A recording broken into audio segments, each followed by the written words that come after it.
It doesn't matter if your braids are knotless or not. The fact is, box braids can severely damage your hair. So in this video, I'm going to tell you all the ways that box braids can severely damage your hair, but also how to fix it. You don't want to miss, and the most unexpected thing, the most unexpected way that box braids affect your hair, it's the last tip and you don't want to miss it. So make sure you watch till the end.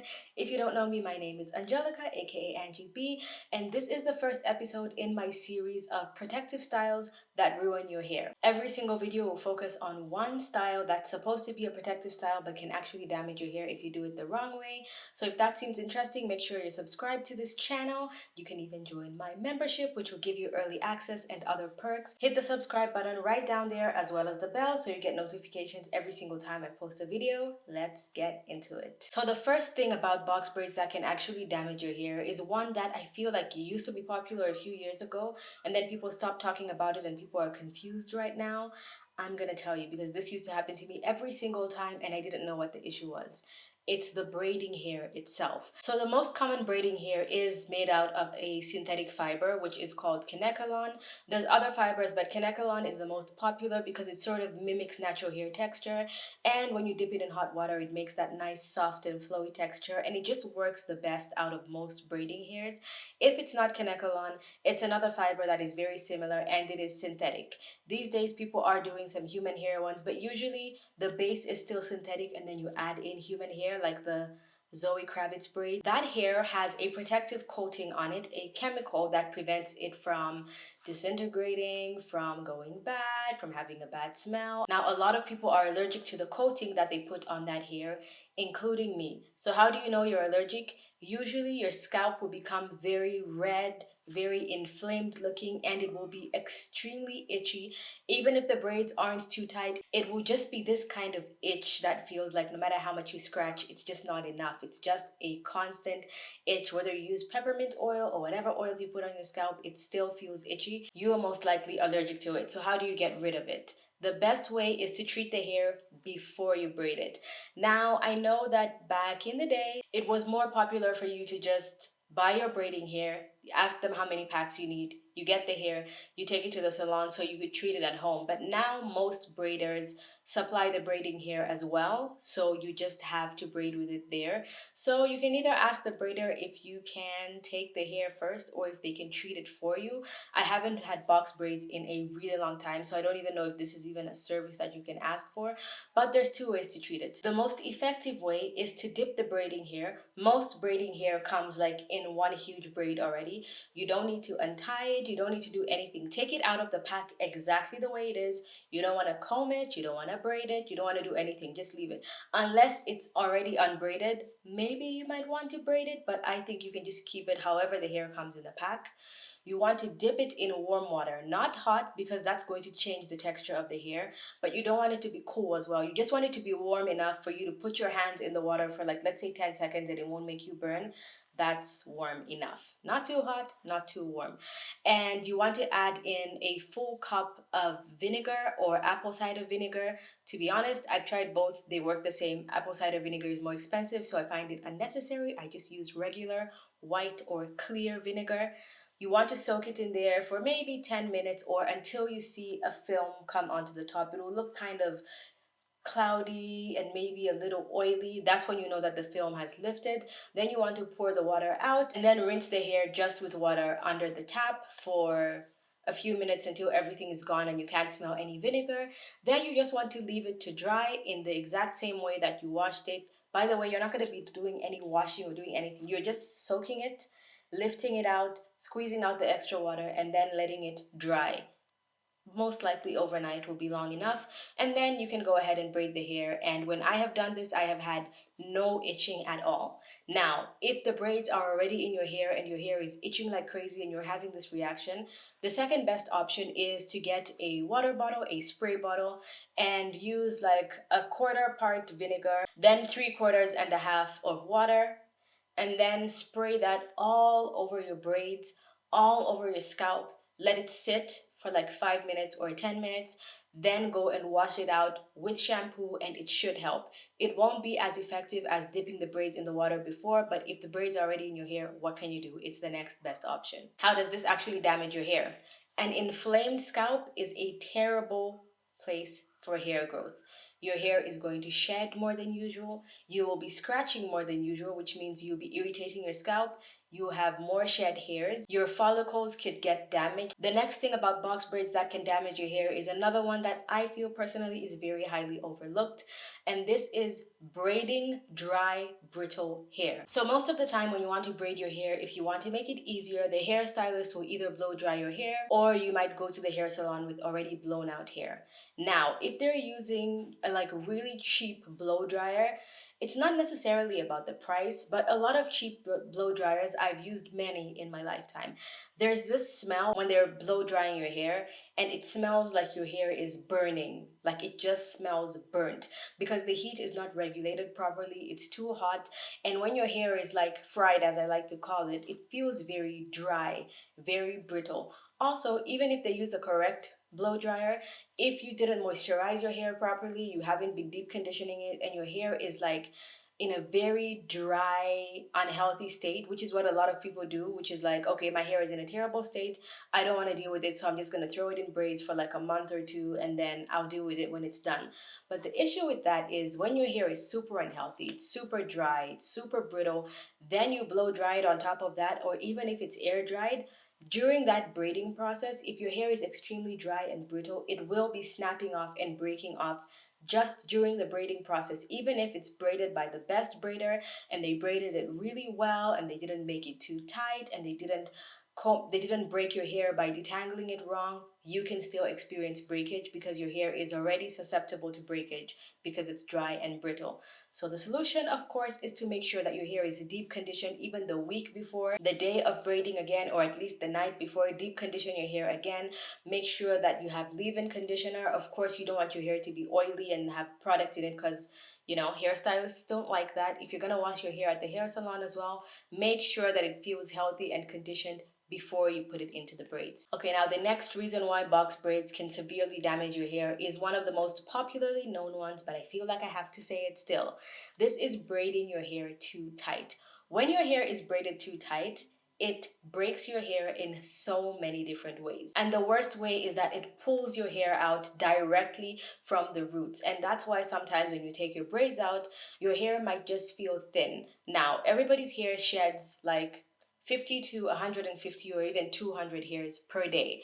So if your hair has been in braids for a month or even 2 months, when you take it out, there will obviously be a lot of shed hair, but your hair shouldn't feel thinner. It should be about the same thickness because the only hair that you're losing is the hair that you usually shed anyway. Now the thing is, sometimes your hair can be braided too tight, even if it doesn't feel too tight for you because you're used to it. Maybe if you braid your hair all the time, it just feels like, it's a little tension, it's gonna go away. How do you actually know if the hair was braided too tight?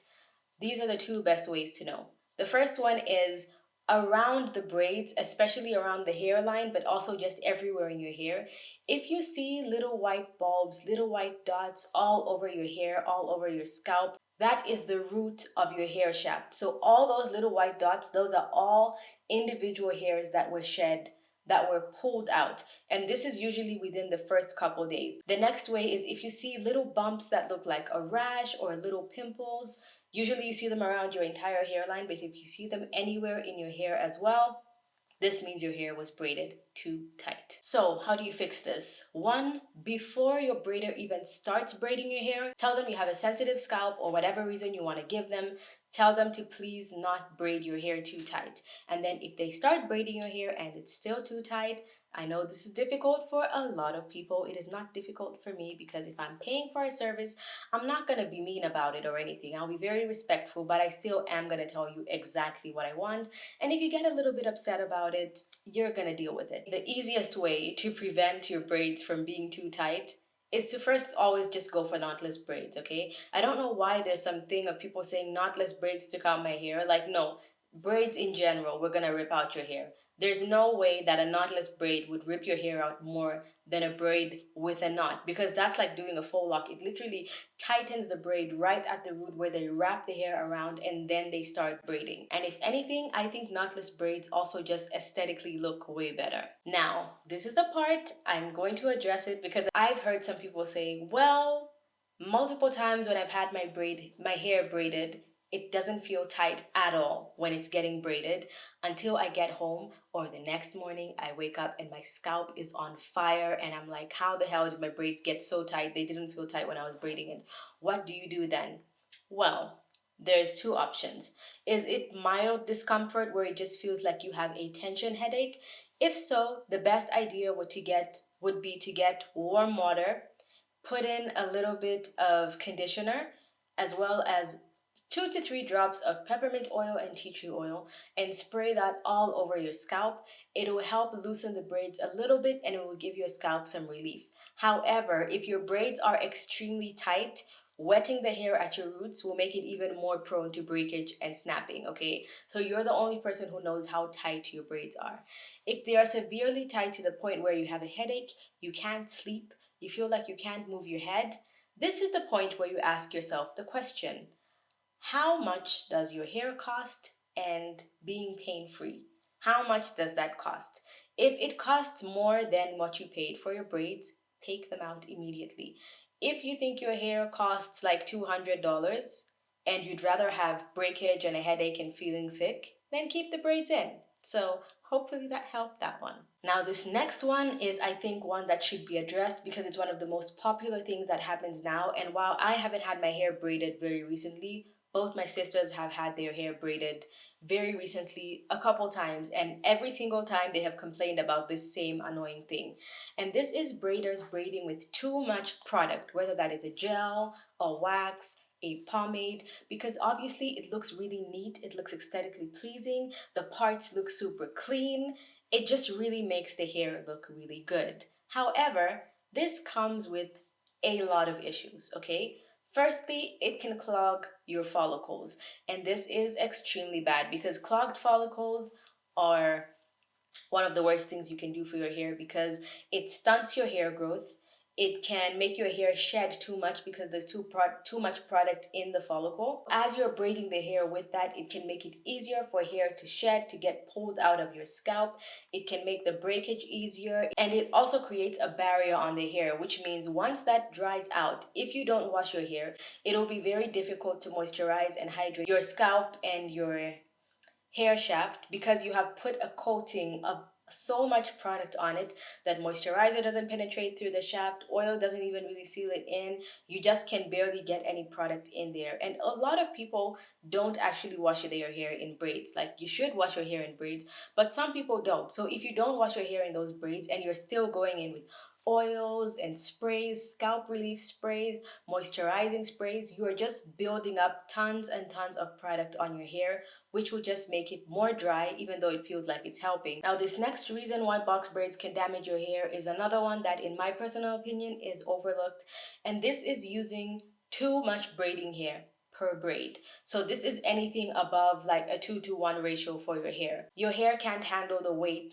of that much braiding hair, and even if your braids are not too tight, gravity will do the job of pulling those braids down and making your hair shed and breaking your hair because it is too heavy for your hair to carry. This also works if you have very short hair and you want to braid really long hair. So even if the ratio is balanced and it's like a 1-to-1 ratio or a 2-to-1 ratio, if the hair is extremely longer than your actual hair, you're again more susceptible to breakage and extreme shedding because the hair will be too heavy. Even if it doesn't feel heavy, the individual strands of hair that are carrying that braiding hair will be too much. The next reason box braids might be damaging your hair is overstyling.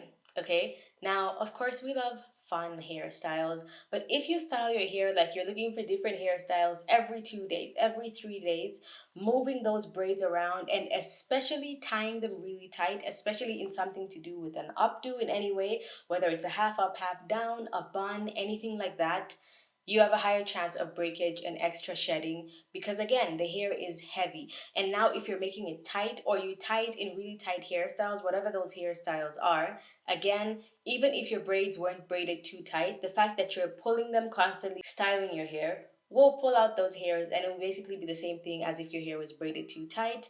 You will get damage, you could get a receding hairline, and this is where you start finding things like random braids just like falling out of your hair, and they fall out with your hair attached. Now, this is the tip I was talking about at the beginning that is one of the most overlooked ways that box braids can damage your hair, and it's one I never really used to think about before because it feels like a necessary step for your braids. But this is dipping your braids in hot water, okay? When you want the texture of the fiber to change and become like very flowy and have lots of movement, you usually need boiling water. And if you dip all your hair into that, wherever your real hair is in that braid, it will be boiling in that water. It will be in boiling hot water. And the reason why it's overlooked is because the heat damage that you get from your hair being in boiling water doesn't necessarily mimic the kind of heat damage you get from like heat styling using a flat iron or a blow dryer. It usually just makes the hair feel extremely dry and brittle, and it even makes the curl pattern look off because you've literally just burnt your hair. It's kind of like how rough and the texture of your hair just feels terrible if you use like the kind of cheap blow dryer I was talking about, where your hair feels extremely like almost crinkly and dry, and you get that feeling where it's like your hair feels very oily but also dry at the same time. Like no matter how much product you put on your hair, it still feels dry. And even if you put oil, it feels like your hair has oil on top of a dry strand. That's kind of what it looks like. So you're actually burning your hair. So the best way to do this is just to dip the hair up to the point where your hair grows. Now, if you have really long hair and the braids are almost the same length as your hair, you may just need to find braiding hair that's already soft, that kind of mimics the kind of texture of braids that are already dipped in water. Because every single time you dip your hair in those braids, and people go really close, like as close as you can get to the scalp, you are burning your hair. And that hair is synthetic too. So the reaction to the plastic or the synthetic fiber is also not good either. So the best way is to actually just leave like a 2-inch gap because you don't know how far your strands have gone down. Just leave at least 2 inches and then dip the rest of the hair. Now, let me know if box braids have ever damaged your hair, if you learned anything new. What protective style would you like me to talk about next? And hit my face right there to subscribe if you didn't in the beginning. Watch this video here for something different that you might like. Thank you so much for watching, and I'll see you guys in my next one. Bye!